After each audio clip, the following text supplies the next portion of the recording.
অপশক্তি আমাদেরকে প্রতিহত করতে পারবে না। সমস্ত সনাতনীরা জেগে উঠুন, যত মত তত পথ হিন্দু স্বার্থে একমত, যত মত তত পথ হিন্দু স্বার্থে একমত। জয় শ্রীরাম। আজকে আমরা সনাতনীরা যেভাবে আমরা বিধর্মীদের কাছ থেকে আমরা অপদস্থ হচ্ছি, এর মূল কারণ আমরা সনাতনীরা ঐক্যবদ্ধ না। আজকে আমরা সমস্ত সনাতনীরা ঐক্যবদ্ধ হয়েছি, তারপরে আমরা আমাদের সমস্ত ন্যায্য অধিকার ফিরে পাবো। এই বাংলার মাটি আমাদের হাজার হাজার বছরের যে বংশ প্রজন্ম অনুসারে আমরা হিন্দুরা আজকে যারা আমাদেরকে নির্যাতিত করেছে, আমরা যদি দেখি তারাও আমাদের এই সনাতন ধর্মের লোক ছিল, কিন্তু তারা আজকে ভিন্ন ধর্মে গিয়ে আমাদেরকে শোষণ করার চেষ্টা করেছে। এর একমাত্র কারণ আমরা সনাতনীরা যদি আমরা ঐক্যবদ্ধ হই, তাহলে পুনরায় আমরা এই দেশ আমরা ন্যায্য অধিকার ফিরে পাবো। জয় শ্রীরাম।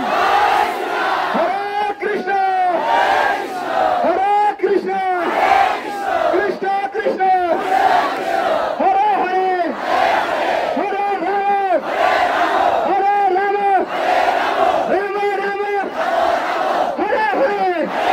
সমস্ত হিন্দুরা জেগে উঠুন। জয় শ্রীরাম।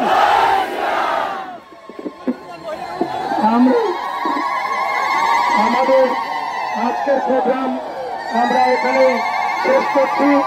আপনারা যারা দূর দূরান্ত থেকে সকালবেলা এখানে এসে হাজির হয়েছে, তাদের সকলের প্রতি আমাদের প্রণাম।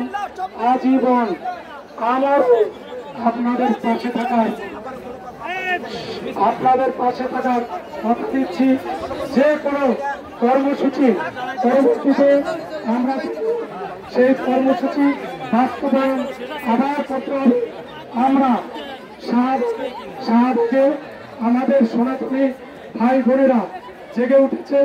শাহাদ যে কর্মসূচি দেবে আমরা সেই কর্মসূচি ফলো করব এবং আগামী দিনে আমরা যখন আপনাদের ডাকবো আপনারা দয়া করে আসবেন। আমরা কোনো দলের এজেন্ডা বাস্তবায়ন করতে এখানে আসিনি। শুধু আমার পরিচয় আমি হিন্দু, আমার পরিচয় আমি বাঙালি, আমি হিন্দু, আমি বাঙালি। আমার অন্য কোনো পরিচয় আমি পরিচিত হতে চাই না।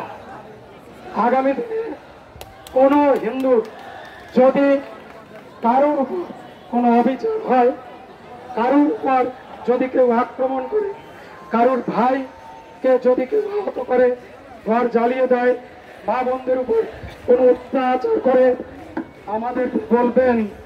একজন আইনজীবী হিসেবে আপনাদের কথা দিচ্ছি, আমি আপনাদের পাশে থাকবো। জীবনের শেষ বক্তব্য দিয়ে হলেও আপনাদের পাশে থেকে আন্দোলন সংগ্রাম চালিয়ে যাব। ভালো থাকবেন। আমাদের প্রোগ্রাম এখানেই সমাপ্ত।